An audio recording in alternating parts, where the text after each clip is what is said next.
சில சுற்றுலாத்தலங்கள்லாம் போகும்போது பார்க்கும்போது, ஒரு சில இடங்கள்லாம் பார்த்து ஓரத்துல அந்த ட்ரிங்க்ஸ் சாப்பிட்டு பாட்டில்லாம் உடைச்சு போட்டுருப்பாங்க. சங்கடமா இருக்கும்.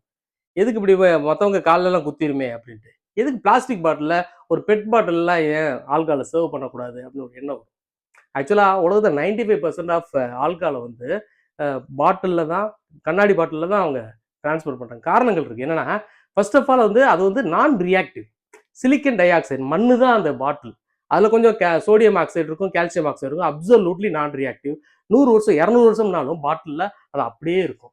இது வந்து அந்த ஒரு பெட் பாட்டில்ல அது பாசிபிள் கிடையாது. பெட் பாட்டில்னா பாலிஎத்திலீன் டெட்ரா பேலேட்னு சொல்லுவாங்க. அது வந்து ஒரு வெப்பநிலை தாண்டி வரும்போது அது ரியாக்டிவ் ஆயிடும். அந்த காலத்துல ஆல்கஹால டிரான்ஸ்போர்ட் பண்றதுக்கு சேவ் பண்ணி வைக்கிறதுக்கு மர பீப்பாய்கள் தான் யூஸ் பண்ணாங்க. ஏன்னா ஆல்கஹால் வேற எது கூடயும் ரியாக்ட் ஆயிடக்கூடாது. பாயிண்ட். அடுத்து வந்து அந்த ஏஸ்தட்டிக்ஸ் பார்க்க ஒரு அப்பியரன்ஸ் அழகா இருக்கும். இந்த கலர் கலரா பண்றாங்கல்ல, இது பாட்டில்லாம் பாசிபிள். அடுத்து பாத்தீங்கன்னா ஒரு அளவு 750 ml இருக்கட்டும், ஒரு 1 லிட்டரா இருக்கட்டும், ஏன் 2 லிட்டரா இருக்கட்டும், இல்ல ஒரு ப்ராப்பர் அளவு கொண்டு வரதுக்கு இந்த பாட்டில்ஸ் கரெக்டா இருக்கும். அடுத்து பாத்தீங்கன்னா ரீசைக்கிள் பண்றதுக்காக இது பாட்டில் ரொம்ப ஈஸி.